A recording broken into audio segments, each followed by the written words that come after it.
બેસો બેસો.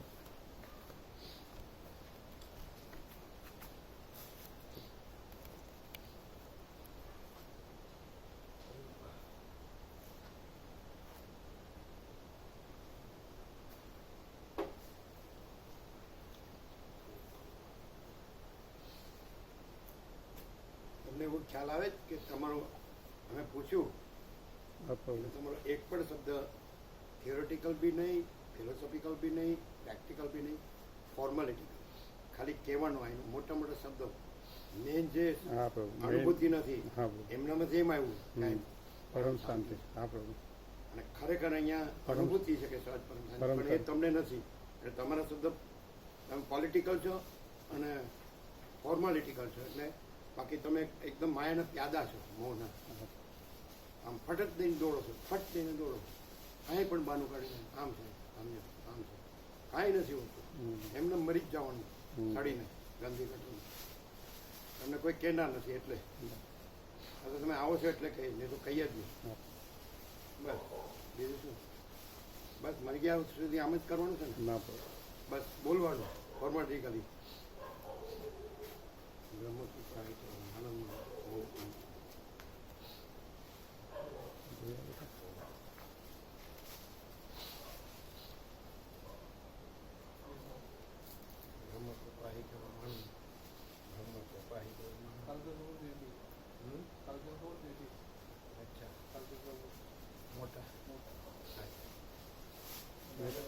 પહેલી વાર જ જોયા છે ને આજે?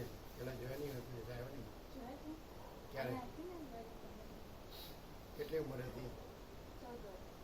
જોયેલા યાદ છે? સંબંધ કરે પેલું, આવડે સંબંધ કરે પેલું. હા બરાબર. બેસો.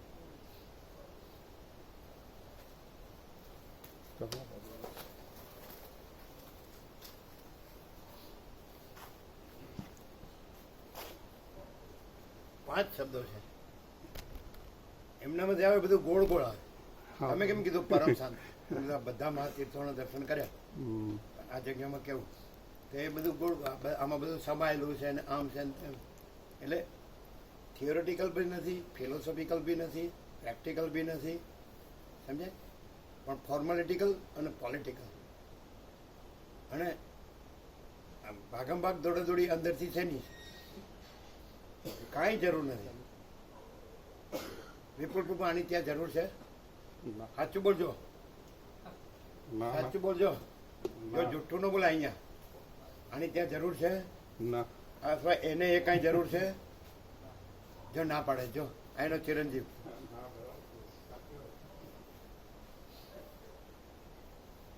પણ ગંદી ગટરમાં સડીને મરવા જાય.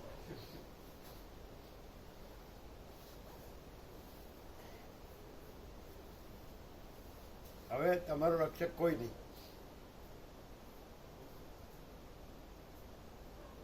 સાચું અનુભવ્યું નથી. બીજા ગોળ ગોળ શબ્દ આવતા હતા ને, આ બધું સમાયેલું છે અને ઓમ છે ને તેમ, ઉલ્લું બનાવવાની વાત. પણ તમને કેવું થયું કે પરમ શાંતિ? અમે કેવું કીધું? સહજ પરમ શાંતિ. આ બધા મહાતીર્થો બધું વર્લ્ડ બધું જોયું, બધે ફર્યા, બધું જોયું, જાણ્યું, માણ્યું. અહીં શું છે? તો પરમ શાંતિ છે. કોઈ કચરો? પણ કચરામાં જ આમ ખેંચાઈ જવાનું અને ખલાસ થઈ જવાનું. મરી ગયા સુધી સુધારવાનું જ નહીં.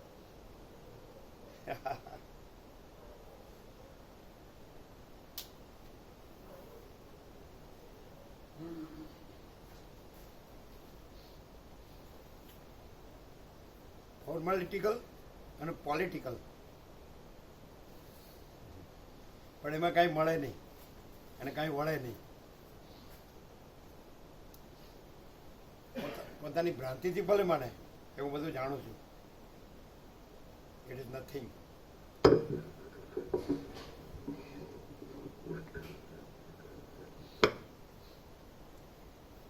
તમે લોકો સાથે ભણતા હતા ને, એટલે એકબીજાને તમે પસંદ કરી લીધેલા જ ને.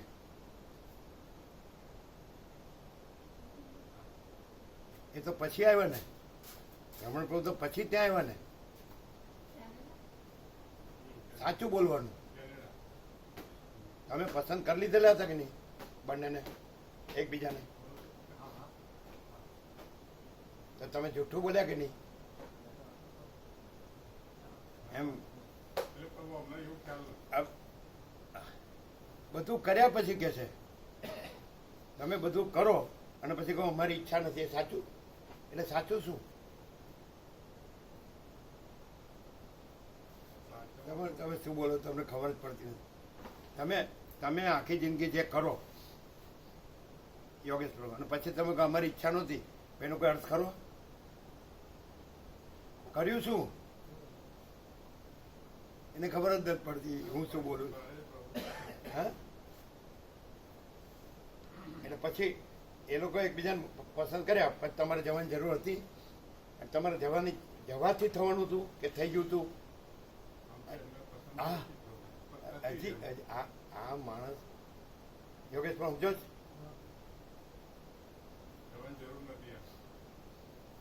તમે જવાથી એકબીજાને પસંદ કરવાના હતા કે તમારા વગર પસંદ કરેલા હતા એકબીજાને? અને તમે કહો મારી જરૂર છે, તો સાચું બોલે? તમે ખચકાય છે, સાચું બોલવું હોય ખચકાય. અમે નારાયણ પ્રભુ કીધું હતું कि हम कभी झूठ नहीं बोलते, ये कभी सच नहीं बोलता. नारायण स्वामी અમે આણંદી કીધું. તમે હતા એ વખતે? તમે સાંભળ્યું હતું ને? તો શું તમે આવી રીતે શાંતિ પામશો? તો શાંતિ તમારો ઉદ્દેશ ન હોય તો બરાબર છે, એ તો બોલવાનું ને. પામવા માટે શાંતિ જ છે ને. અશાંતિમાં જે શાંતિ માને એને આત્માની સાચી શાંતિ કોઈ દિવસ મળે? ભ્રાંતિમાં શાંતિ માને, મોહ માયામાં જે શાંતિ માને, તો એને આત્માની સાચી શાંતિ મળે? ક્લિયર કહેવાય? એ માણસ ક્લિયર કહેવાય? ખાલી બોલવાનું એ પોલિટિકલ અને ફોર્માલિટિકલ. સાચા માણસ થાવ, સાચા માણસ થાવ. ખાલી પરમાત્મા બોલવાથી કાંઈ ન વળે.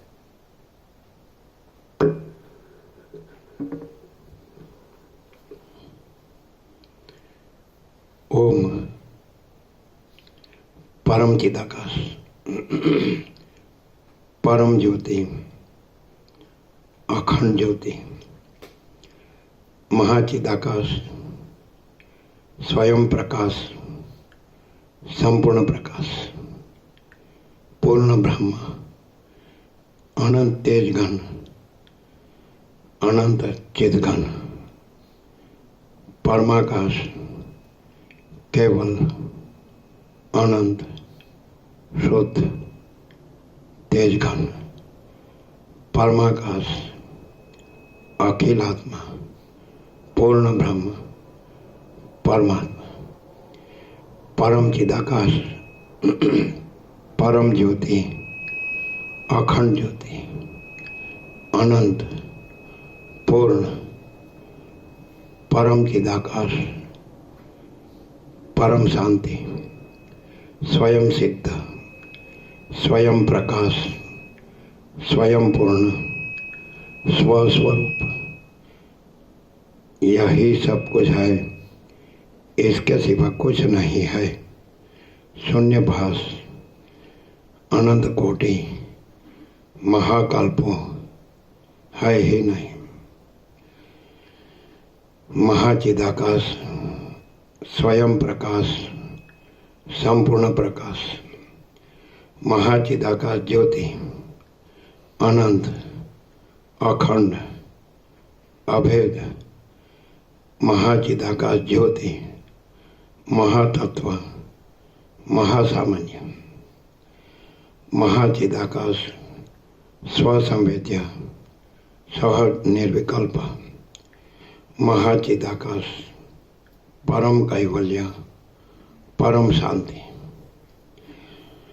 परम चिदाकाश अनंत पूर्ण निरपेक्ष सत्य अनंत संपूर्ण अपरिज्ञ निर्भ्रांत निरपेक्ष वशिष्ठ राम निर्वाण पूर्वार्ध રાઉન્ડ 41મો રાઉન્ડ. આ તો તમે જાઓ છો ને એટલે આ છેલ્લું અલ્ટિમેટમ છે.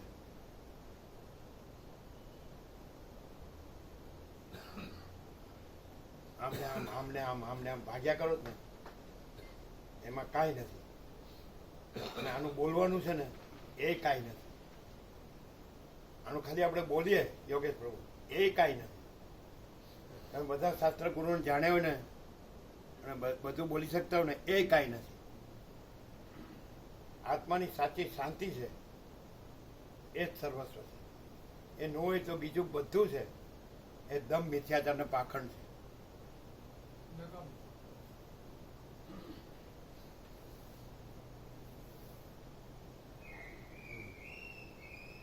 ચલો અને એમ એમ ધારો કે એને ગેટથી માડી એમ કે ધારો કે એમ કે હવે એને ખબર જ નથી અંગ્રેજી બોલે છે એમ કે મમ્મી પપ્પા તો જોઈએ ને એ સાચું બોલે. એની ત્યાં જરૂર હતી કે એના પહેલા જ બધું તૈયાર હતું. જૂઠા બે જૂઠા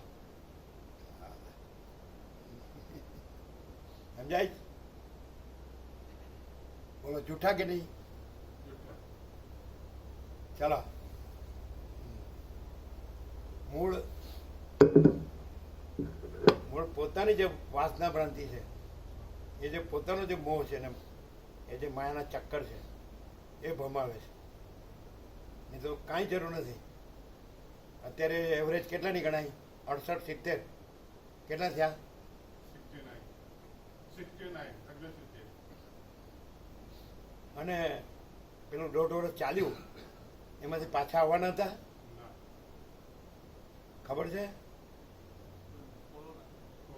પાછા આવવાના હતા નહોતા આવવાના. કદાચ આપણને એવો અનુભવ થઈ જાય કે હું ગયો એટલે ખરેખર ગયો અને પાછો આવ્યો તો એ કોનો છે?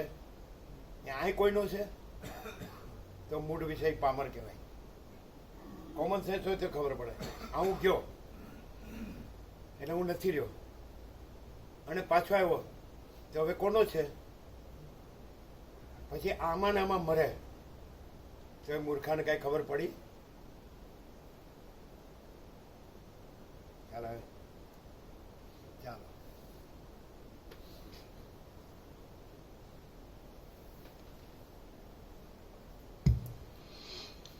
આદ્ય પરબ્રહ્મ સદગુરુ દેવ કી જય. ઓમ શ્રી પરમાત્મને નમઃ. સદગ્રંથોમાં શિરોમણી શ્રી યોગ વાસિષ્ઠ મહારામાયણ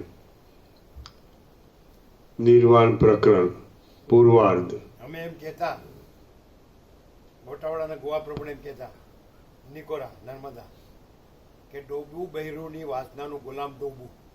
એટલે ગુસ્સે થઈને સામે ગાળો દેતા. ડોબું બહેરુની વાસનાનું ગુલામ ડોબું. ખબર છે? તમે સાંભળેલું? એટલે ગાળો દે સામે. હે બરોબર કફા થઈ જતા. ખફા ગુસ્સે થઈને ગમે એમ બોલતા હતા. પણ ચાલો ફૂટેલું હોય તો ભાન ન થાય. શરીરથી અહીંયા આવવાથી કે રહેવાથી કંઈ મળતું નથી. ચાલો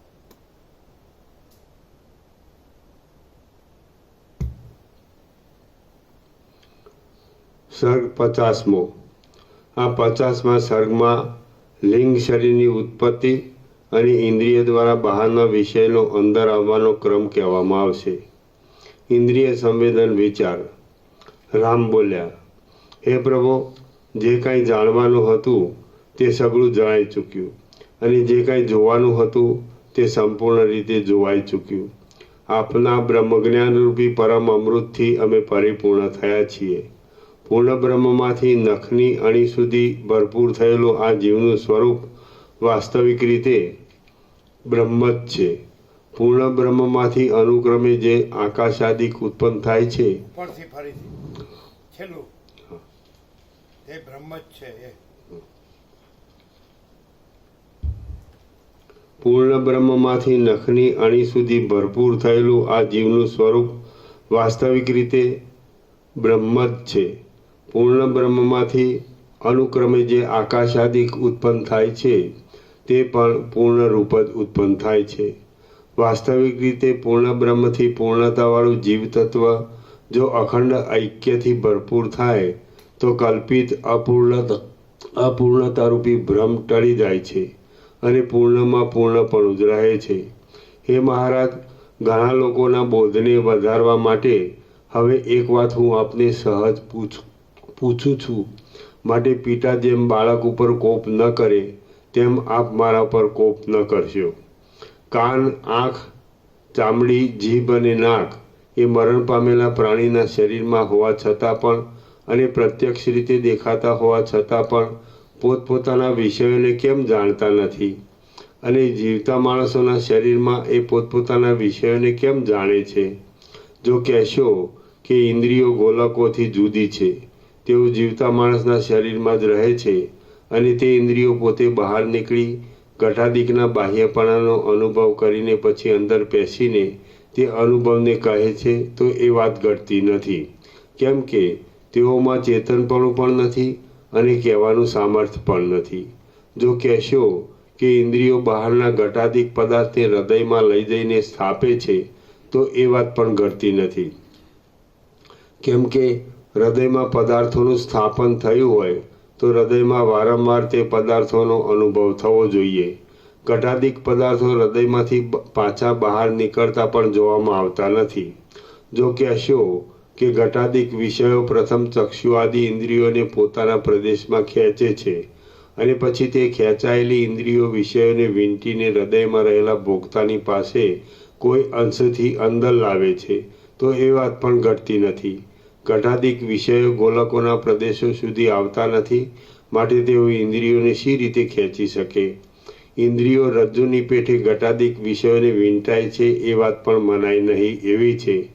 ભિન્ન ભિન્ન પ્રદેશમાં દાટેલી લોઢાની બે સળીઓની જેમ ઘટાદિક વિષયો અને ઇન્દ્રિયો ભિન્ન ભિન્ન પ્રદેશમાં રહે છે, માટે તેઓ એકબીજાને ખેંચતા નથી, તેમજ એકબીજાનો સંયોગ પણ થતો નથી.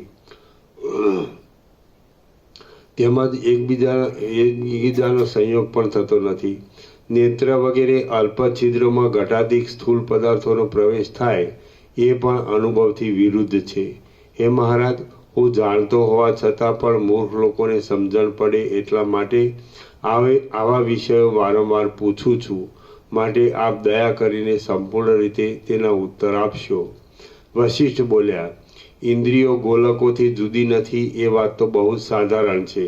એમ જ કહો કે ઇન્દ્રિયાદિ, ચિત્રાદિ અને ઘટાદિ કાંઈ પણ નિર્મળ ચૈતન્યથી જુદું સંભવતું જ નથી. જો કલ્પનાથી દ્રષ્ટાની અને દ્રશ્યની વ્યવસ્થા માનતા હો તો પૂર્વની વાસનાઓને અનુસરનાર ઇન્દ્રિયાદિકથી ગોઠવાયેલા લિંગ શરીરની કલ્પના પણ ઘટે છે, માટે કશો વિરોધ આવતો નથી. ચૈતન્ય કે જે આકાશ જો કલ્પનાથી દ્રષ્ટાની અને દ્રશ્યની વ્યવસ્થા માનતા હો તો પૂર્વની વાસનાઓને અનુસરનાર ઇન્દ્રિયાદિકથી ગોઠવાયેલા લિંગ શરીરની કલ્પના પણ ઘટે છે, માટે કશો વિરોધ આવતો નથી. ચૈતન્ય કે જે આકાશ કરતાં પણ અતિ સ્વચ્છ છે, તેણે ચૈતન્યપણાને લીધે પોતાના સ્વરૂપને પૂર્વની વાસનાઓ અનુસાર લિંગ શરીર રૂપે કલ્પી લીધું છે. કે ચૈતન્ય કે જે આકાશ કરતાં પણ અતિ સ્વચ્છ છે, તેણે ચૈતન્યપણાને લીધે પોતાના સ્વરૂપને પૂર્વની વાસનાઓ અનુસાર લિંગ શરીર રૂપે કલ્પી લીધું છે, કે જે લિંગ શરીર જગતની સ્થિતિના મૂળપણાને પ્રાપ્ત થયું છે અને જેના અવયવોમાંથી ઇન્દ્રિયાદિક તથા ઘટાદિક થયેલ છે. ઇન્દ્રિય દ્વારા બહાર નીકળેલું લિંગ શરીરમાંનું ચિત્ત ઘટાદિકમાં વ્યાપીને પોતાની વૃત્તિમાં પ્રતિબિંબિત થયેલા ઘટાદિકને બાહ્ય જેવા આકારથી હૃદયમાં લઈ જઈને દેખાડે છે, જેથી કાળાંતરમાં સ્મૃતિ થાય છે અને સ્વપ્નોમાં અંદર રહેલાનો જ બાહ્યપણાથી અનુભવ થાય છે. મરેલા શરીરમાં તો લિંગ શરીરરૂપી જીવ પોતાની કલ્પનાથી જ નીકળી જાય છે, માટે ઘટાદિક પદાર્થોને દેખાડવા વગેરેનું સામર્થ્ય રહેતું નથી. આ રીતે સઘળા દોષોનો પરિહાર થાય છે. રામ બોલ્યા, હે મહારાજ, લિંગ શરીર કે જે હજારો બ્રહ્માંડોને બનાવવાની શક્તિવાળું છે અને બ્રહ્માંડોના પ્રતિબિંબો લેવાને દર્પણરૂપ છે, તેનું રૂપ કેવું છે તે કહો.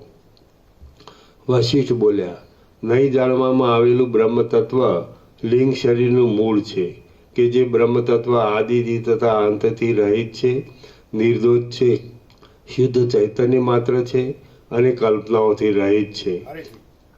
વશિષ્ઠ બોલ્યા, નહીં જાણવામાં આવેલું બ્રહ્મ તત્વ લિંગ શરીરનું મૂળ છે કે જે બ્રહ્મ તત્વ આદિથી તથા અંતથી રહિત છે, નિર્દોષ છે, શુદ્ધ ચૈતન્ય માત્ર છે અને કલ્પનાઓથી રહિત છે. એ બ્રહ્મ તત્વ આકાશાદિ ભૂત સૂક્ષ્મોને ઉત્પન્ન કરીને અપંચીકૃત ભૂત સૂક્ષ્મોથી લિંગ શરીરને અને પંચીકૃત ભૂત સૂક્ષ્મોથી બ્રહ્માંડને સર્જી લિંગ શરીરની અંદર પ્રતિબિંબ રૂપ કલ્પના કરીને અભિમાનથી પ્રાણો ધારણ કરે છે. એ બ્રહ્મ તત્વ આકાશાદિ ભૂત સૂક્ષ્મોને ઉત્પન્ન કરીને અપંચીકૃત ભૂત સૂક્ષ્મોથી લિંગ શરીરને અને પંચીકૃત ભૂત સૂક્ષ્મોથી બ્રહ્માંડને સર્જી લિંગ શરીરની અંદર પ્રતિબિંબ રૂપ કલ્પના કરીને અભિમાનથી પ્રાણો ધારણ કરે છે અને જીવ કહેવાય છે. એ જીવ આ શરીરમાં વાસનાઓ વધવાથી પોસાય છે અને પુષ્ટ થઈને બહારના તથા અંદરના વ્યાપારો કરે છે.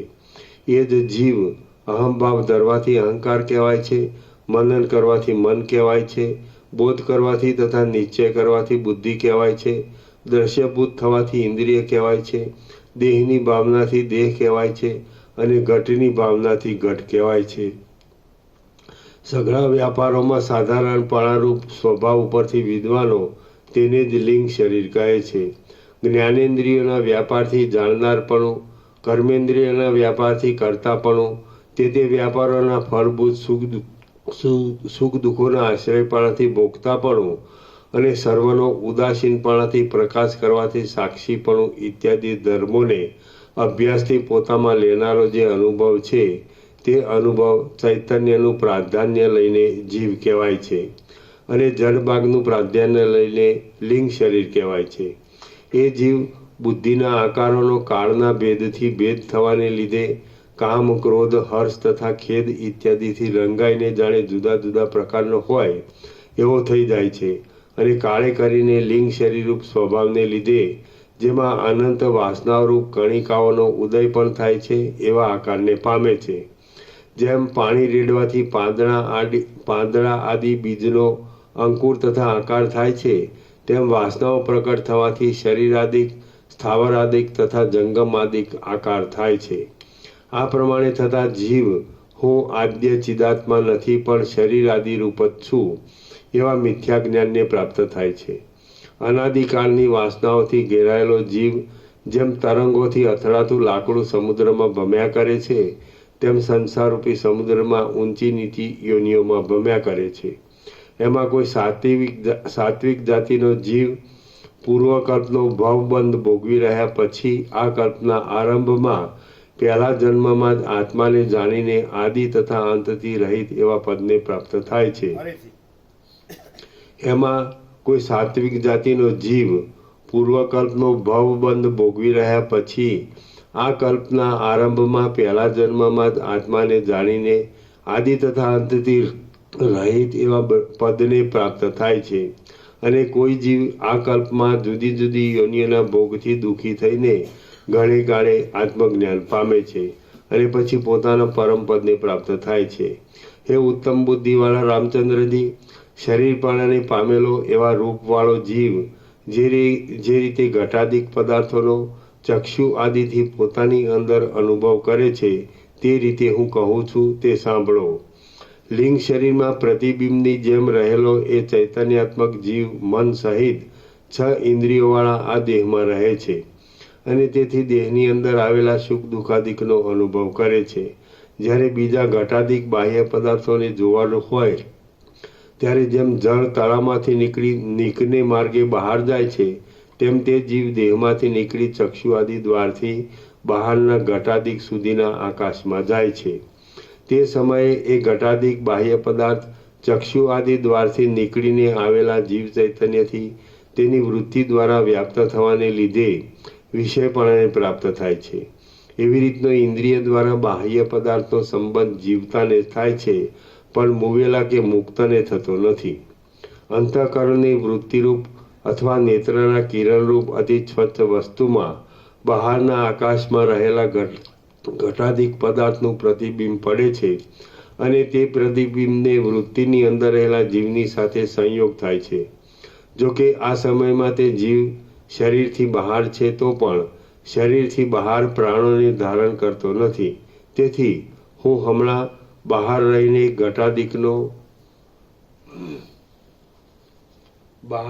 ઘટાદિકનો અનુભવ કરું છું એમ તેના અનુભવમાં આવતું નથી.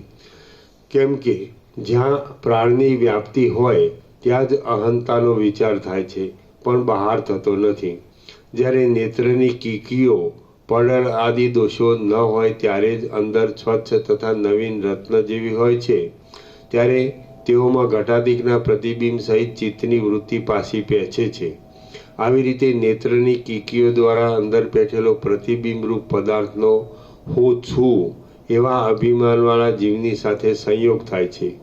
હે રામચંદ્રજી, આ રીતે ઘટાદિક બાહ્ય પદાર્થો બહાર દેખાય છે, તે છતાં હૃદયમાં અહંકાર ધરાવનારા જીવના જાણવામાં આવે છે.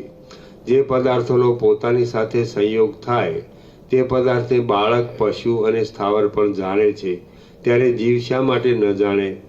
સ્વચ્છ ચક્ષુ ઇન્દ્રિયોના કિરણો ઉપર કહેલી રીતિ પ્રમાણે વૃત્તિ દ્વારા જીવ ચૈતન્યથી વીંટાઈને આગળ રહેલા દ્રશ્યની સાથે ગાઢ સંબંધ ધરે છે કે જેથી જીવ તે દ્રશ્યનો સંપૂર્ણ અનુભવ કરે છે. સ્પર્શમાં, રસમાં અને ગંધમાં પણ ચિત્તની વૃત્તિના સંબંધથી થતો જીવના સ્પર્શનો ક્રમ આ પ્રમાણે સમજવો. શબ્દ તો આકાશમાં રહેનાર હોવાથી કાનના આકાશમાં જઈને ક્ષણ માત્રમાં અંદર જીવનો સ્પર્શ કરે છે. શબ્દને વૃત્તિમાં પ્રતિબિંબિત થવાની જરૂર રહેતી નથી. ઇન્દ્રિયો સંબંધી સઘળા જ્ઞાનનું નિરૂપણ એ પ્રમાણે છે. રામ બોલ્યા, મનમાં, અરીસામાં, કાચમાં, ધાતુના યંત્રોમાં અને કુમળા પાંદડા વગેરેમાં ઘટાદિકનું તથા મુખાદિકનું જે પ્રતિબિંબ પડે છે તે પ્રતિબિંબ શી વસ્તુ છે એ મને કહો. વશિષ્ઠ બોલ્યા, હે બ્રહ્મવેત્તાઓમાં ઉત્તમ રામચંદ્રજી, વ્યષ્ટિ જીવ તથા સમષ્ટિ જીવ કે જેઓ સાચા ચૈતન્યરૂપ બિંબના પ્રતિબિંબરૂપ છે, તેઓનું પ્રતિબિંબાત્મક રૂપ પણ બિંબથી જુદું છે એમ કહી શકાતું નથી. વશિષ્ઠ બોલ્યા, હે બ્રહ્મવેત્તામાં ઉત્તમ રામચંદ્રજી, વ્યષ્ટિ જીવ તથા સમષ્ટિ જીવ કે જેઓ સાચા ચૈતન્યરૂપ બિંબના પ્રતિબિંબરૂપ છે, તેઓનું પ્રતિબિંબાત્મક રૂપ પણ બિંબથી જુદું છે એમ કહી શકાતું નથી. ત્યારે મુખનું પ્રતિબિંબ તથા ઘટનું પ્રતિબિંબ કે જે પોતે પણ અત્યંત જડ છે અને તેના બિંબ પણ અત્યંત જડ છે, તેનું સ્વરૂપ કેવી રીતે કહી શકાય? જે પ્રતિબિંબ છે તે ચૈતન્યની એક જાતની ભ્રાંતિ જ છે એમ સમજો. પ્રતિબિંબ જ ભ્રાંતિ માત્ર છે એમ નથી, પણ સઘળું જગત ભ્રાંતિ માત્ર છે. માટે તમે જગતમાં સત્યપણાનો વિશ્વાસ રાખો નહીં. જેમ તરંગ જળથી જુદો નથી પણ જળ જ છે, તેમ પ્રપંચ ચૈતન્યથી જુદો નથી પણ ચૈતન્ય જ છે. પરમાત્મા રૂપ સમુદ્રમાં દેશ, કાળ તથા ક્રિયાઓ વગેરે તરંગો છે જ નહીં. સર્વ દેશમાં, સર્વ કાળમાં તથા સર્વરૂપે જે કાંઈ પ્રતીત થાય છે તે એક આત્મા જ છે. હે રામચંદ્રજી, તમે સર્વદા અનાસક્ત બુદ્ધિવાળા, આનંદથી ભરપૂર, શાંત બુદ્ધિવાળા અને સઘળા સંસાર નામના રોગરૂપી માયાથી રહિત થઈને બ્રહ્મ સ્વભાવમાં સ્થિત રહો. હે રામચંદ્રજી, તમે સર્વદા અનાસક્ત બુદ્ધિવાળા, આનંદથી ભરપૂર, શાંત બુદ્ધિવાળા અને સઘળા સંસાર નામના રોગરૂપી માયાથી રહિત થઈને બ્રહ્મ સ્વભાવમાં સ્થિત રહો. શ્રી યોગવાસિષ્ઠ મહારામાયણમાં નિર્વાણ પ્રકરણના પૂર્વાર્ધનો અક્ષય સંવેદન વિચાર યોગોપદેશ નામનો સર્ગ 50મો સમાપ્ત. બોલો રમણ પ્રભુ, આ ખાલી વાંચવાનું, સાંભળવાનું, બોલવાનું અને કાંઈ નથી એમાં મરવાનું. હા કે છે, હા ચાલો. આટલું ચોખ્ખું ક્યાં છે? કયો નથી વિપુલ નથી ખબર પડતી. કયો વસીટ રામનો એક એક અક્ષર ચોખ્ખો છે કે નહીં? બોલવાનું. ચાલો, કરવાનું શું? દોડવાનું છે માં, મરવાનું છે માં. ચાલો. સર્ગ 51મો. અબોધથી જીવાદિની ભ્રાંતિ અને બોધથી બ્રહ્મરૂપતા. આ 51મા સર્ગમાં જીવ, ઇન્દ્રિયો, મન, દેહ અને લિંગ શરીર ઇત્યાદિ ભ્રાંતિઓ અબોધથી જ છે. બોધમાં તો એક બ્રહ્મ જ અવશેષ રહે છે એમ કહેવામાં આવશે. આ 51મા સર્ગમાં જીવ, ઇન્દ્રિયો, મન, દેહ અને લિંગ શરીર ઇત્યાદિ ભ્રાંતિઓ અબોધથી જ છે. બોધમાં તો એક બ્રહ્મ જ અવશેષ રહે છે એમ કહેવામાં આવશે. વશિષ્ઠ બોલ્યા, જેમ બ્રહ્માને ચક્ષુ, મન કે દેહ આદિ કાંઈ થયું જ નથી, તેમ તમને પણ ચક્ષુ, મન કે દેહ આદિ કાંઈ થયું જ નથી. એવી રીતનું મારા વચનનું સઘળું તાત્પર્ય તમારા જાણવામાં આવ્યું હશે. જેમ બ્રહ્માના લિંગ શરીરને સૃષ્ટિના આરંભમાં વ્યવહાર કરવાના પદાર્થોનું જ્ઞાન ઉદય પામ્યું છે, તેમજ બીજાના લિંગ શરીરોને પણ તે જ્ઞાન ઉદય પામ્યું છે. ગર્ભમાં રહેતા જ જેને ચક્ષુ આદિ ઇન્દ્રિયોનો ઉદય પ્રાપ્ત થાય છે, એવો લિંગ શરીરરૂપ જીવ જે વસ્તુની જે રીતે ભાવના કરે છે તે વસ્તુની પોતાની વાસનાને લીધે તે રીતે દેખે છે.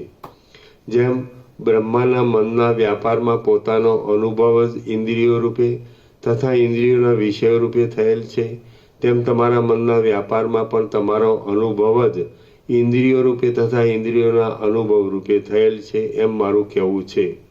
અનિંદિત શુદ્ધ ચૈતન્યાત્મક અનુભવ. જેમ બ્રહ્માના મનના વ્યાપારમાં પોતાનો અનુભવ જ ઇન્દ્રિયો રૂપે તથા ઇન્દ્રિયોના વિષય રૂપે થયેલ છે, તેમ તમારા મનના વ્યાપારમાં પણ તમારો અનુભવ જ ઇન્દ્રિયો રૂપે તથા ઇન્દ્રિયોના અનુભવ રૂપે થયેલ છે. ઇન્દ્રિયો તથા ઇન્દ્રિયોના વિષયોના અનુભવ. બ્રહ્મામાં જો વિષયો છે, બ્રહ્મામાં જો વિષયો છે.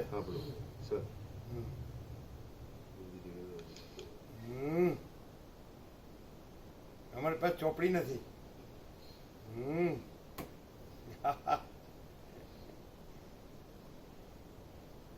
Book learning is not knowledge.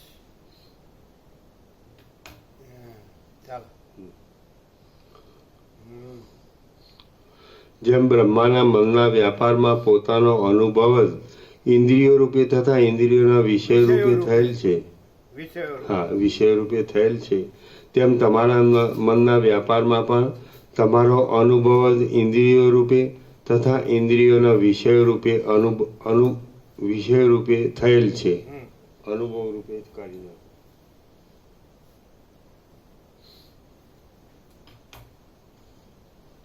એમ મારું કહેવું છે. અનિંદિત શુદ્ધ ચૈતન્યાત્મક અનુભવ કે જે એક જ છે, તે પાછળથી જો કે અહંભાવરૂપ જીવપણાથી તથા લિંગ શરીરપણાથી જોડાય છે, તો પણ તેનું શુદ્ધપણું નાશ પામતું નથી. અનિંદિત શુદ્ધ ચૈતન્યાત્મક અનુભવ કે જે એક જ છે, તે પાછળથી જો કે અહંભાવરૂપ જીવપણાથી તથા લિંગ શરીરપણાથી જોડાય છે, તો પણ તેનું શુદ્ધપણું નાશ પામતું નથી. કેમ કે નિર્દોષ ચૈતન્ય એક જ છે, અંતથી રહિત છે અને ઇન્દ્રિયાદિકથી અગમ્ય છે. માટે તેમાં દેશકાળ આદિ પરિણામવાળા તથા સ્થૂળપણાવાળા દ્વૈત પદાર્થનું હોવું ઘટતું જ નથી.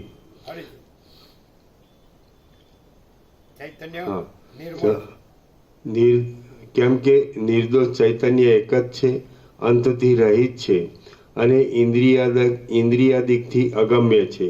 માટે તેમાં દેશકાળ આદિ પરિણામવાળા તથા સ્થૂળપણાવાળા દ્વૈત પદાર્થનું હોવું ઘટતું જ નથી. ચૈતન્યને દ્રશ્યોના આધ્યારોપ માત્રથી મનપણું, જીવપણું તથા લિંગ શરીરપણું પ્રાપ્ત થાય છે. માટે વાસ્તવિક રીતે તે કાંઈ પણ પ્રાપ્ત થયું ન કહેવાય. અવિદ્યાનો વિલાસ કે જે મનપણા વગેરેની પ્રાપ્તિનું મૂળ છે, તે મુદ્દલ છે જ નહીં. એટલે પછી મનપણા વગેરેની વાસ્તવિક પ્રાપ્તિ ક્યાંથી હોય? જે કાંઈ છે તે સર્વદા પરમાત્મા જ છે. જે પરમાત્મા મૂળ લોકોને શૂન્ય સમાન લાગે છે અને મન આદિ 6 ઇન્દ્રિયોથી અગમ્ય છે. સંકલ્પ જે કાંઈ છે તે સર્વદા પરમાત્મા જ છે. જે પરમાત્મા મૂળ લોકોને શૂન્ય સમાન લાગે છે અને મન આદિ 6 ઇન્દ્રિયોથી અગમ્ય છે.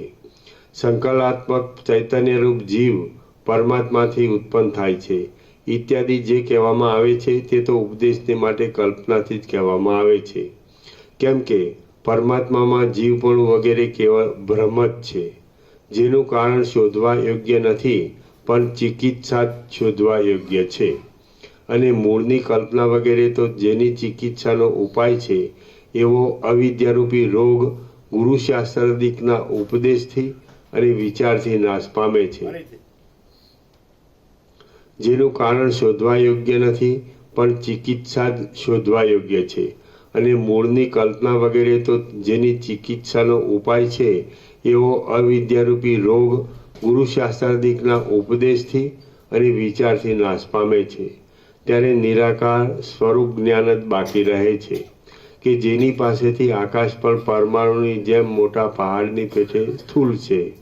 હે રામચંદ્રજી, તમે જગત સંબંધી વિષયોને છોડી દઈ જીવન મુક્ત થઈને તે સત્ય સ્વરૂપમાં જ રહો. હે રામચંદ્રજી, તમે જગત સંબંધી વિષયોને છોડી દઈ જીવન મુક્ત થઈને તે સત્ય સ્વરૂપમાં જ રહો કે જે સ્વરૂપમાં આ અનેક ક્રિયાઓવાળું અને વ્યવહારિક સત્તાવાળું જગત પણ શૂન્ય જેવું થઈ રહ્યું છે. અવિદ્યાનું સ્વરૂપ મિથ્યા જ છે. તે એટલા માટે કે અવિદ્યાનું અવલોકન કરવાથી તે એવી તો નાશ પામે છે કે પાછી દેખાતી જ નથી. મિથ્યા વસ્તુનું અવલોકન કરવામાં આવે એટલે પછી તેનો પત્તો કેમ જ મળે? અત્યંત પ્રયત્ન કરવા છતાં પણ મૃગજળ કોઈના હાથમાં આવ્યું છે? આ જગત અસત્ય છતાં સત્ય લાગે છે.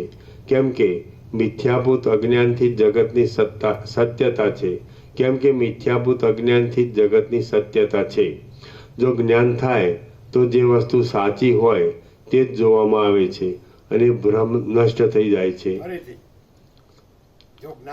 આ જગત અસત્ય સત્તા જો જ્ઞાન થાય તો જે વસ્તુ સાચી હોય તે જ જોવામાં આવે છે અને ભ્રમ નષ્ટ થઈ જાય છે. અવિદ્યા જો કે અત્યંત અસત છે તો પણ સત્ય આત્માની પાસે હોવાથી જ તેની જીવ તથા લિંગ શરીર આદિ કલ્પના કરવામાં આવી છે. અવિદ્યાનો વિચાર આટલો જ છે. અવિદ્યાને લઈને જીવ તથા લિંગ શરીર આદિની કલ્પના શાસ્ત્રોએ જીવને ઉપદેશ દેવા માટે જ કરેલી છે. હું તમને સમજાવવા માટે એ કલ્પના કહું છું, તે એક ચિત્તથી સાંભળો. સાક્ષાત ચૈતન્ય પોતે જીવપણાને પ્રાપ્ત થઈ આ પર્યુષ્ટક નામના દેહમાં પ્રવેશ કરી પુર્યષ્ટક સાક્ષાત ચૈતન્ય પોતે જીવપણાને પ્રાપ્ત થઈ આ પુર્યષ્ટક નામના દેહમાં પ્રવેશ કરી અનેક કલ્પનાઓ કરે છે. તે જ્યારે બાહ્ય પદાર્થોના દર્શનમાં ઉત્સુક થાય છે ત્યારે જે વસ્તુની જેવી રીતની ભાવના કરે છે તે વસ્તુને તુરંત તેવી રીતની જ અનુભવે છે. રાત્રે બાળકે કલ્પેલો યક્ષ તેની દ્રષ્ટિથી સાચો છે, પણ સમજુ માણસની દ્રષ્ટિથી ખોટો છે. તેમ આ જગત મૂર્ખની દ્રષ્ટિથી સાચું છે અને વિદ્વાનની દ્રષ્ટિથી ખોટું છે. રાત્રે બાળકે કલ્પેલો યક્ષ તેની દ્રષ્ટિથી સાચો છે, પણ સમજુ માણસની દ્રષ્ટિથી ખોટો છે. તેમ આ જગત મૂર્ખની દ્રષ્ટિથી સાચું છે અને વિદ્વાનની દ્રષ્ટિથી ખોટું છે. જીવ ચૈતન્ય જ્યારે 5 તન્માત્રાથી બનેલા દેહની કલ્પનાને સાચી માને છે ત્યારે તે દેહમાં રહેલા ઇન્દ્રિયોના દ્વારોને દેખે છે. જેમ એક છોડમાંથી સેંકડો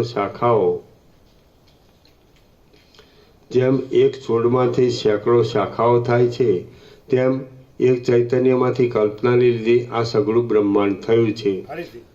જેમ એક છોડમાંથી સેંકડો શાખાઓ થાય છે, તેમ એક ચૈતન્યમાંથી કલ્પનાને લીધે આ સઘળું બ્રહ્માંડ થયું છે. અને તે જાણે કે ચૈતન્યથી જુદું જ હોય તેમ દેખાય છે. પછી આ ઇન્દ્રિય, મન તથા પ્રાણાદિક અંદરના પદાર્થ છે અને ઘટાદિક બહારના પદાર્થ છે એવા નીચેને પ્રાપ્ત થયેલો જીવ તે જે વાસનાને દ્રઢ કરી મૂકે છે વિષયોના તથા ઇન્દ્રિયોના સંયોગથી જે પ્રકારથી લે છે તે વાસનાને તે પ્રકારથી દેખાતું સુખ જો કે આત્માના સ્વરૂપાનંદને લીધે જ છે તો પણ તે જીવ તુરત બહારના પદાર્થોથી થતું માની લે છે. ચંદ્રના કિરણોની ઝાડ જેમ ચંદ્રને લીધે જ છે તેમ સઘળું સુખ આત્માને લીધે જ છે. જેમ મરીમાં તીખાશ રહેલી છે અને આકાશમાં શૂન્યપણું રહ્યું છે તેમ આત્મામાં આનંદપણું રહ્યું છે અને તે જ આત્માનો આનંદ મૂર્ખ લોકોને વિષયાદિકથી થતો લાગે છે. જેમ મરીમાં તીખાશ રહેલી છે અને આકાશમાં શૂન્યપણું રહ્યું છે તેમ આત્મામાં આનંદપણું રહ્યું છે અને તે જ આત્માનો આનંદ મૂર્ખ લોકોને વિષયાદિકથી થતો લાગે છે. સંસારના વિષય ભોગો માટે જ મનુષ્ય માત્ર પ્રયત્ન કરે છે. સંસારના વિષય ભોગો માટે જ મનુષ્ય માત્ર પ્રયત્ન કરે છે. તેમજ લૌકિક અને વૈદિક કર્મો પણ એ નાશવંત સુખ મેળવવા માટે જ હોય છે. તેમજ લૌકિક અને વૈદિક કર્મો પણ એ નાશવંત સુખ મેળવવા માટે જ હોય છે એવો દરેકને નિશ્ચય થયેલો છે. રાગકૃત પ્રવૃત્તિ એટલે મનુષ્ય માત્રની પ્રવૃત્તિ બે પ્રકારની હોય છે. એક રાગકૃત અને બીજી શાસ્ત્રકૃત. કોઈના કહ્યા વિના બાળકની જેમ આપોઆપ ખાવા પીવા વગેરેમાં પ્રવૃત્તિ થાય તે રાગકૃત કહેવાય છે. જ્યારે શાસ્ત્ર જણાવે કે આમ કરવું અને આમ ન કરવું અને તે હિતાહિતનો વિચાર કરી જે પ્રવૃત્તિ થાય તે શાસ્ત્રકૃત કહેવાય છે. રાગકૃત પ્રવૃત્તિ અને શાસ્ત્રકૃત પ્રવૃત્તિ એ રીતે બંને પ્રકારની પ્રવૃત્તિનો નિયમ જો કે સંકલ્પમય જ છે તો પણ સ્વભાવને લીધે કોઈ સમયે રાગકૃત પ્રવૃત્તિ થાય છે અને કોઈ સમયે શાસ્ત્રકૃત પ્રવૃત્તિ થાય છે. જેમ શેરડીના રસથી ખાંડ બને છે અને માટીથી ઘડો બને છે તેમાં સઘળું દ્વૈત આત્માથી જ બનેલું છે માટે અદ્વૈત જ છે. શેરડીના રસમાં તથા માટીમાં તો દેશ તથા કાળ વગેરેના આધારથી આકારની ગોઠવણ તથા વિકારાદિ માપ હોઈ શકે નહીં. એટલે આકારની ગોઠવણ તથા વિકારાદિ કાંઈ સંભવતું જ નથી. જેમ વૃક્ષમાં પેઠેલું જળ પાંદડા ફળ ફૂલ વગેરે રૂપે બહાર આવે છે અને તે જળ એક જ હોવા છતાં અનેક રૂપે દેખાય છે તેમ આપણા સ્વરૂપનો સત્તારૂપી રસ ઘટ પટ તથા બિંદ આદિ અનેક રૂપે પ્રકટ થઈ એક છતાં પણ દ્વિત્વને ધારણ કરે છે. જે બ્રહ્મ છે તેણે પોતામાં પોતાની કલ્પનાથી દ્વિત્વનું સંપાદન કર્યું છે એમ સમજવું. જેમ વાદળું ગ્રીષ્મ ઋતુમાં સૂર્યપ્રકાશ રૂપે રહે છે, વરસાદના આરંભમાં મેઘ રૂપે રહે છે અને તે પછી જળ રૂપે પૃથ્વીમાં પેસીને ફળગાર છોડ આદિ રૂપે રહે છે, તેમ આત્મા પણ કાળના ભેદને લીધે તે પદાર્થો થઈને રહે છે. જો કે આ જગત રૂપે વિવર્તના નિયમનો ક્રમ કલ્પિત જ છે તો પણ તેમાં કોઈથી કશો પણ ફેરફાર કરી શકાય એમ નથી. જો કે આ જગત રૂપે વિવર્તના નિયમનો ક્રમ કલ્પિત જ છે તો પણ તેમાં કોઈથી કશો પણ ફેરફાર કરી શકાય તેમ નથી. અરીસા જેવા સ્વચ્છ આકાશમાં આકાશનો ભાગ અથવા આકાશનું કાર્ય આકાશથી જ જુદા નથી. એટલે તે ભાગો અને કાર્યો આકાશના સ્વરૂપો છે. એટલે કેવળ આકાશ જ પ્રકાશે છે. પરંતુ માયોપાધિક બ્રહ્મમાં તો એથી ઉલટી રીતિ છે. બ્રહ્મમાં બ્રહ્મ પોતે જ નિરાકાર છતાં પણ સઘળી વસ્તુઓ રૂપે દીપે છે, જીવ રૂપે પ્રતિબિંબિત થાય છે અને ભેદની કલ્પનાથી દ્વૈત રૂપ થાય છે. ચૈતન્યમાં એમ બને એ ચૈતન્યનો સ્વભાવ જ છે. સૃષ્ટિના આરંભમાં જે સ્વભાવે આત્માનું સ્ફુરણ થયું છે તે સ્વભાવ જો કે મિથ્યા છે તો પણ આત્માની સત્યતાને લીધે સત્ય જણાય છે. માટે સંસાર સંબંધી સ્વાભાવિક નિયમો કદી પણ ફેરફાર પામતા નથી. જેમ સુવર્ણના ગઠ્ઠામાં સુવર્ણપણું સત્ય છે અને કડાપણું અસત્ય છે, તેમ આત્મામાં ચૈતન્યપણું સત્ય છે અને જડ જગતપણું અસત છે. ફરીથી જેમ સુવર્ણના ગઠ્ઠામાં સુવર્ણપણું સત્ય છે અને કડાપણું અસત્ય છે, તેમ આત્મામાં ચૈતન્યપણું સત છે અને જડ જગતપણું અસત છે. ચૈતન્ય સર્વવ્યાપક હોવાને લીધે ચૈતન્યના પહેલા કાર્યરૂપ મનમાં ચૈતન્યપણું અને જડપણું એ બંને દેખાય છે. તેમાં કડાના સોનાપણાની પેઠે ચૈતન્યપણું નિત્ય છે, તેથી સર્વદા દેખાય છે, અને જડપણું તો કઈ સમયે દેખાય છે. આમ ચૈતન્યપણાના તથા જડપણાના મિશ્રણરૂપ ચિત્ત દ્રઢ સંકલ્પથી જ્યારે જે પ્રકારની દેવપણાની, નરપણાની કે સ્થાવરપણાની વગેરેની ભાવના કરે છે, ત્યારે તે પ્રકારથી દેવપણાને, નરપણાને તથા સ્થાવરપણાને અનુભવે છે. ચૈતન્યપણાને લીધે અંદર વાસનારૂપ કળીઓની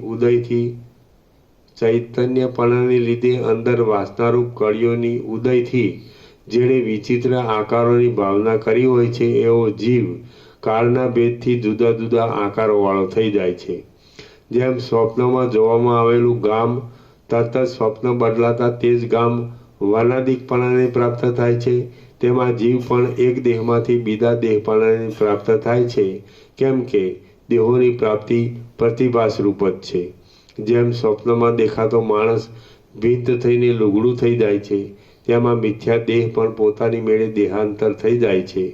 જીવ મરે છે એ પણ ખોટું છે અને જન્મે છે એ પણ ખોટું છે, કેમ કે જન્મ મરણ સ્વપ્નની પેઠે તથા બીજા દેહની પેઠે પ્રાતિભાષિક જ છે. જુવાનીની પેઠે અને વૃદ્ધપણાની પેઠે બીજા દેહ આ દેહનું પરિણામ છે એમ સમજવું નહીં, કેમ કે આ દેહ બાલ્યાદી અવસ્થાઓના ભેદમાં પણ એનો એ છે એમ ઓળખવામાં આવે છે, અને ભૂત તથા ભવિષ્ય દેહો એના એ છે એમ ઓળખવામાં આવતા નથી. એટલા માટે તે ભ્રાંતિરૂપ જ છે અને વાસનાથી ઉત્પન્ન થાય છે. દેહ પ્રત્યક્ષ રીતે મરતો અને બળતો જોવામાં આવે છે, માટે તે દેહ બીજો દેહ થાય એ કેમ સંભવે એવી શંકા રાખવી નહીં, કેમ કે બીજા માણસોને મરનારનો જે દેહ મરેલો તથા બળતો જોવામાં આવે છે, તે દેહ તો બીજા માણસોની એ વિદ્યાથી કલ્પાયેલો હોય છે.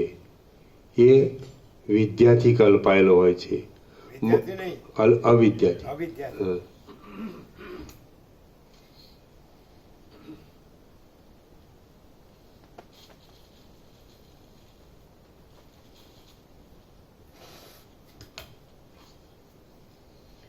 કેમ કે બીજા માણસોને મરનારનો જે દેહ મરેલો તથા બળતો જોવામાં આવે છે, તે દેહ તો બીજા માણસોની એ અવિદ્યાથી કલ્પાયેલો હોય છે. મરનારની વાસનાથી કલ્પાયેલો જે દેહ હોય છે, તે બીજા દેહપણા તરીકે પ્રાપ્ત થાય છે. હે બ્રહ્મવેત્તાઓમાં ઉત્તમ રામચંદ્રજી, દીઠેલી અને નહીં દીઠેલી વસ્તુઓ પણ સ્વપ્નમાં અનુભવમાં આવે છે. તે પ્રમાણે આ જગત પણ જીવનું એક જાતનું સ્વપ્ન જ છે. હે બ્રહ્મવેત્તાઓમાં ઉત્તમ રામચંદ્રજી, દીઠેલી અને નહીં દીઠેલી વસ્તુઓ પણ સ્વપ્નમાં અનુભવમાં આવે છે. તે પ્રમાણે આ જગત પણ જીવનું એક જાતનું સ્વપ્ન જ છે. તેમાં પૂર્વે નહીં દીઠેલી દેવાદિક શરીરો પણ પ્રાપ્ત થાય છે. જેમ બીજા દેહની પ્રાપ્તિ થવી. નહીં દીઠેલા.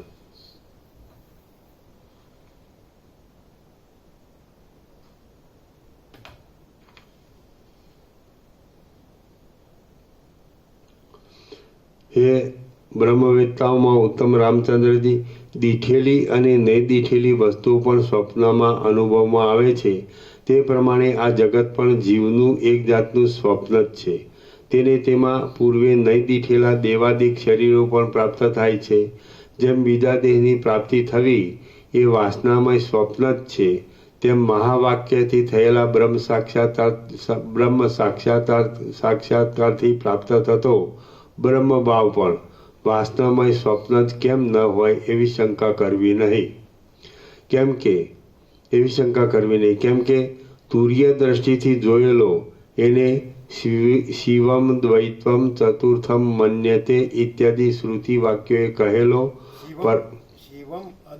અદ્વૈતમ. કેમ કે તુર્ય દ્રષ્ટિથી જોયેલો એને શિવમ અદ્વૈતમ ચતુર્થમ મન્યતે ઇત્યાદિ શ્રુતિ વાક્યોએ કહેલો પરમાત્મા સઘળી વસ્તુઓના અધિષ્ઠાનરૂપ હોવાથી વાસનામય હોવો ઘટે જ નહીં.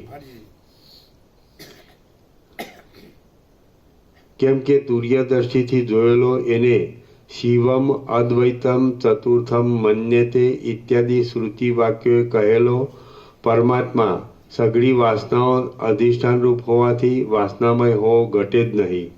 એટલા માટે પરમાત્મા વાસનાઓ અધ્યસ્થ રૂપ હોવાથી વાસનાઓના અધિષ્ઠાનરૂપ હોવાથી તો ના હોવું જોઈએ. હા, બરોબર વાંચો. પરમાત્મા સઘળી વાસનાઓના અધિષ્ઠાનરૂપ હોવાથી વાસનામય હોવો ઘટે જ નહીં. બરાબર. એટલા માટે પરમાત્મા શુદ્ધ ચૈતન્ય માત્ર જ છે. એના પેલા શ્રુતિની નીચે ટાંચ છે. અદ્વિતીય શિવ ગણ અવસ્થા ગુણ કાળ આદિથી પર ચોથી અવસ્થા સમાધિમાં રહે છે એમ મનાય છે.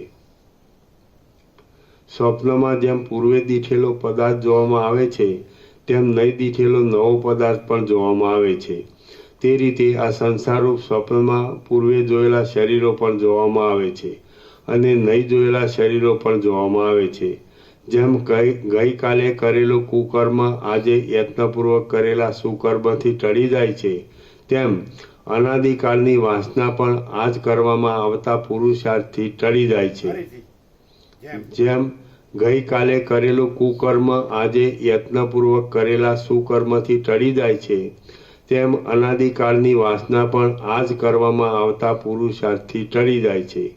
માટે વાસનાઓને ટાળી નાખવાને માટે જ પાકો પુરુષાર્થ કરવો જોઈએ. માટે વાસનાઓને ટાળી નાખવાને માટે જ પાકો પુરુષાર્થ કરવો જોઈએ.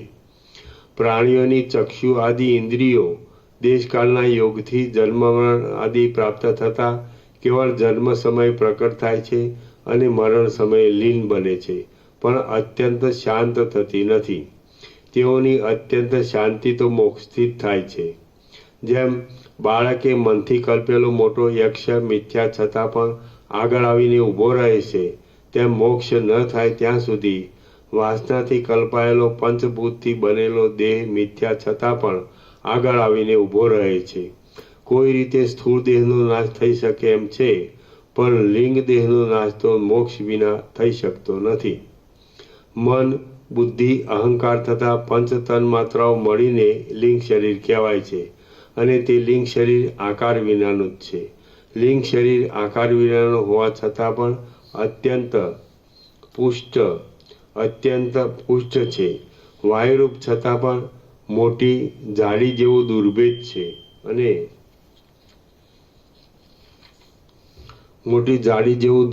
છે અને સૂક્ષ્મ છતાં પણ મેરુ પર્વત જેવું દ્રઢ છે.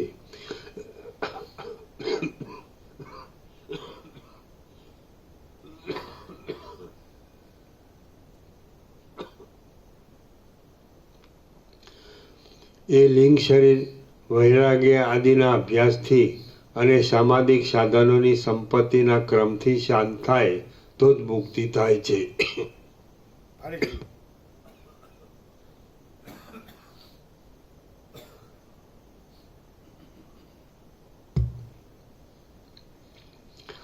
એ લિંગ શરીર વૈરાગ્ય આદિના અભ્યાસથી અને સામાજિક સાધનોની સંપત્તિના ક્રમથી શાંત થાય છે તો જ મુક્તિ થાય છે. સુષુપ્તિ અને સ્વપ્ન એ રીતે લિંગ શરીરની બે અવસ્થાઓ છે. તેમાં સુષુપ્તિ અવસ્થાઓમાં વાસનારૂપી સઘળા જડ પ્રપંચનો નાશ થાય છે અને સ્વપ્ન અવસ્થામાં જડ પ્રપંચ દેખાય છે. એ લિંગ શરીર મોક્ષની પ્રાપ્તિ થતા સુધી સ્થાવર જંગમ વગેરે આકારો લઈ ભમ્યા જ કરે. સુષુપ્તિ અવસ્થામાં વાસના રૂપે સઘળા જડ પ્રપંચનો નાશ થાય છે.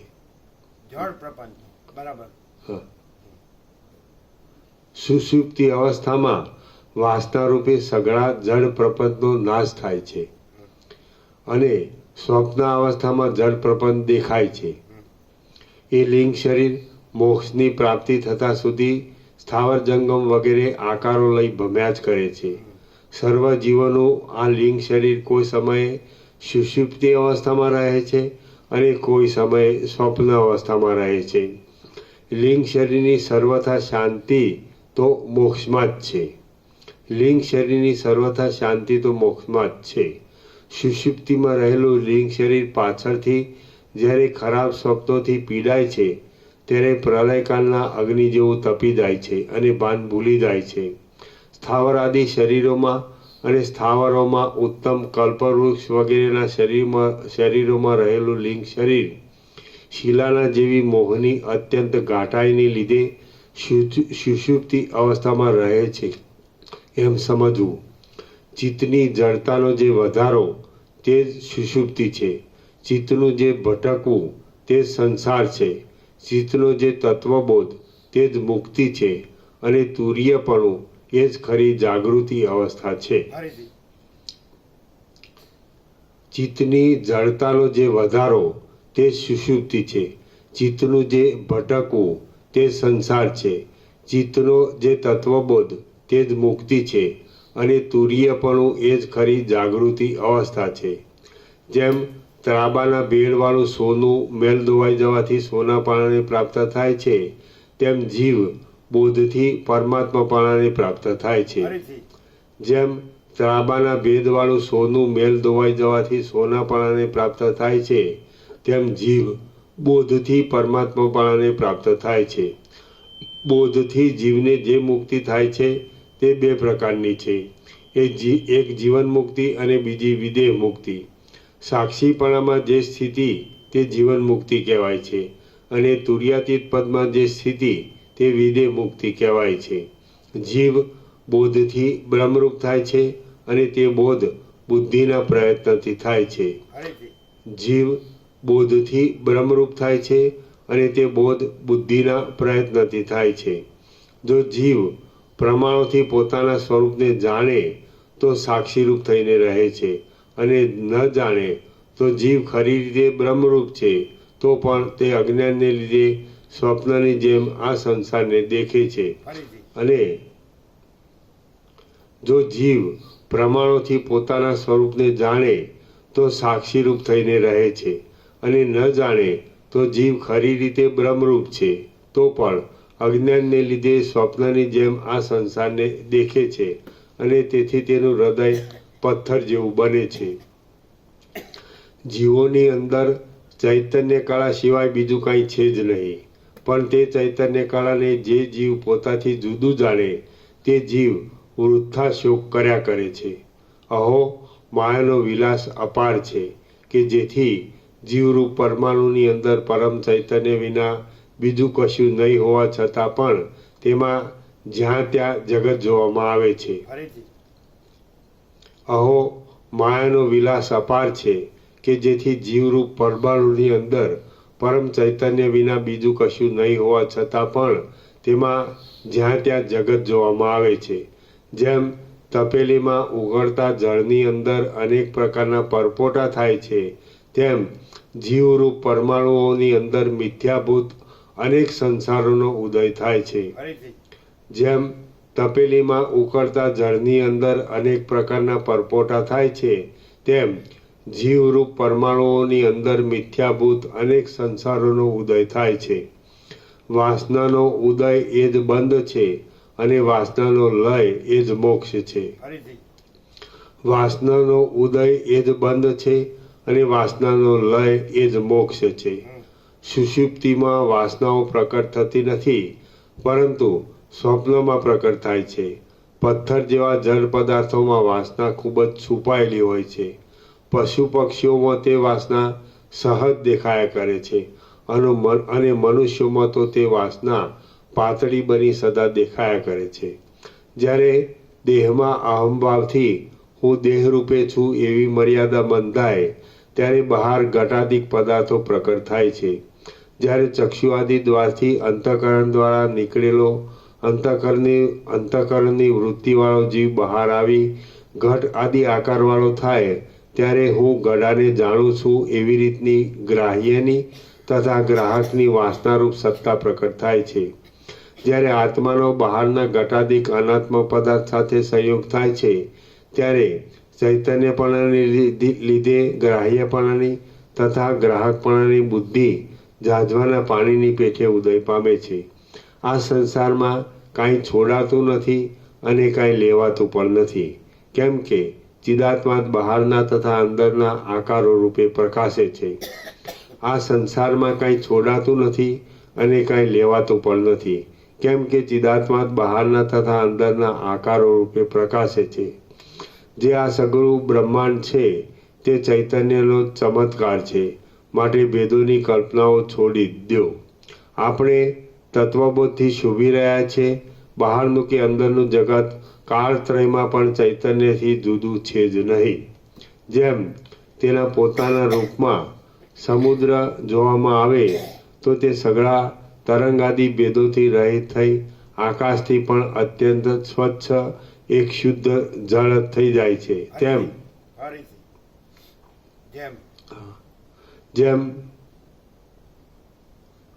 જેમ તેના પોતાના રૂપમાં સમુદ્ર જોવામાં આવે તો તે સઘળા તરંગાદી ભેદોથી રહિત થઈ આકાશથી પણ અત્યંત સ્વચ્છ એક શુદ્ધ જળ થઈ જાય છે, તેમ આ સઘળું જગત જો તત્વથી જોવામાં આવે તો વાસનાઓ તથા અવસ્થાના ભેદોથી રહિત થઈ તે કેવળ આદ્ય અને નિર્દોષ પરમપદ રૂપ થઈ જાય છે. શ્રી યોગવાસિત મહારામાયણમાં નિર્વાણ પ્રકરણના પૂર્વાર્ધનો બોધથી બ્રહ્મરૂપતા નામનો સર્ગ 51મો સમાપ્ત. સર્ગ 52મો. આ 52મા સર્ગમાં જગત જીવના સ્વરૂપ રૂપ છે અને આશક્તિના ત્યાગથી જગતનો ક્ષય થાય છે એમ જણાવવાને વાસ્તે અર્જુનના આખ્યાનનું તરણ કહેવામાં આવશે. અર્જુનના આખ્યાનનું દ્રષ્ટાંત કહેવામાં આવશે. 957. ઓમ ઓમ ઓમ. પ્રસાદ આપી દે.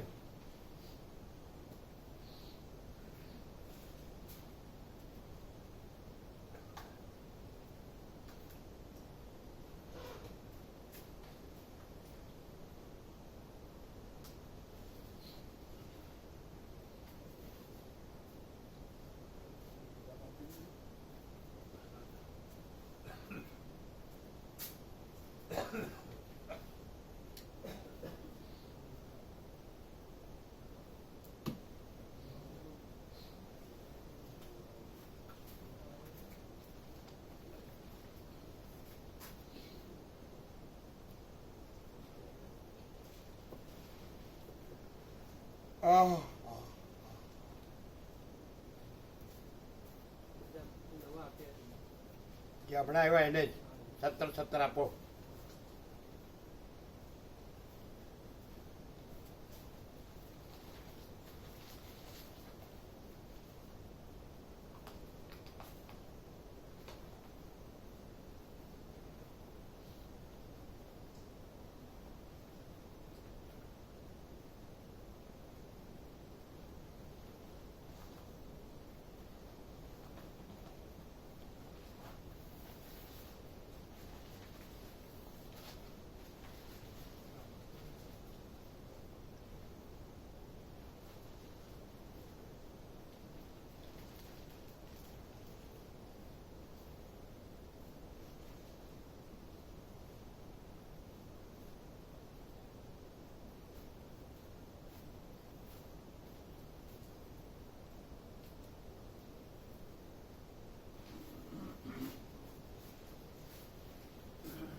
આ જે બધું કરો છો એ કઈ દિશા છે? પરમાત્માની દિશા છે?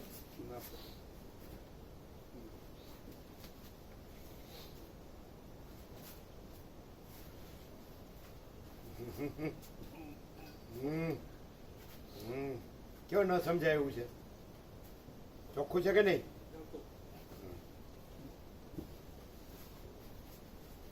અંદર કુછ બહાર કુછ બોલના કુછ કરના કુછ. એમાં કંઈ કલ્યાણ ન થાય.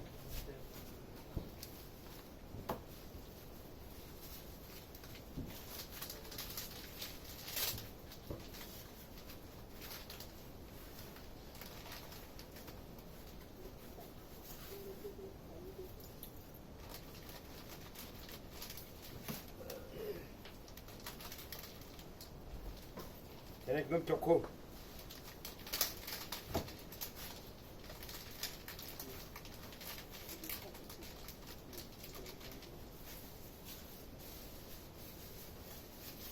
શું કે છે આ? કોથળી પ્રસાદ પ્રસાદ મૂકવા કોથળી.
ક્યાં છે ફોકસ? ક્યાં છે? વચ્ચે કે ઉપર? ઉપર.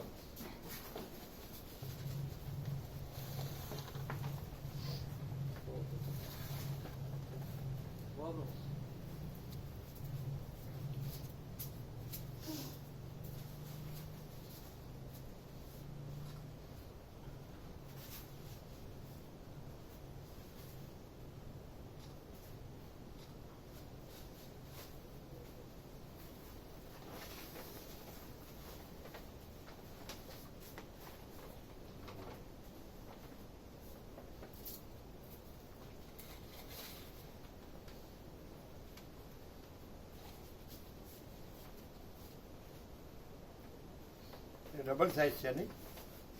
હા, ટુ ફોલ્ડ. ફોલ્ડ. બરાબર. નાની સ્ક્રીન બી થાય અને આમ મોટી બી થાય.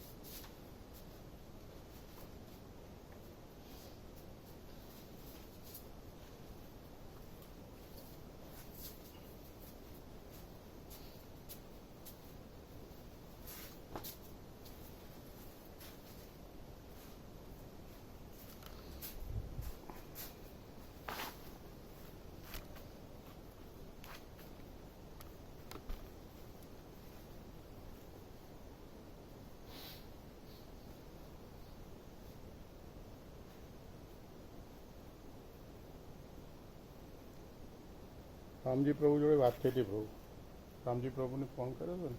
કોને? રામજી પ્રભુ. એટલે સવારે આવવાના છે, એટલે કે અમે લેટ આવીશું. પણ તમે તો છો નહીં. હા, તમે તો છો નહીં. પહેલાં જ પ્રભુ આવવાના ને સવારે પ્રભુ, એટલે એમના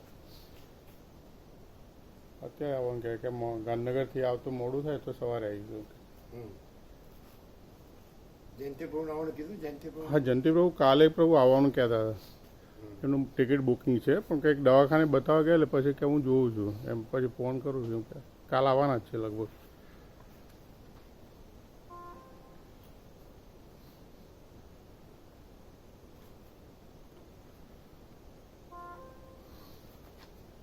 લઈ લેશો ને બધું? હા, લઈ લઈએ પ્રભુ, લઈ લઈએ બધું કમ્પ્લીટ કરી. ડૉક્ટર પ્રભુ લઈ લઈએ.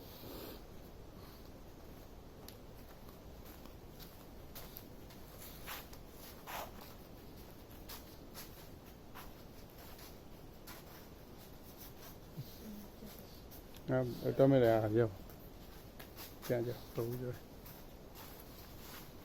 ભાઈ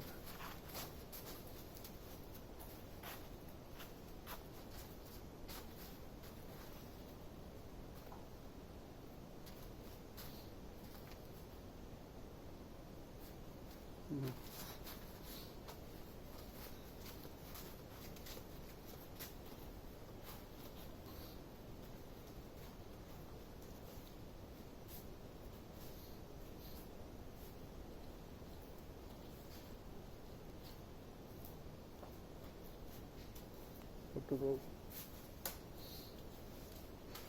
પછી ત્યાં બંધ થઈ જશે.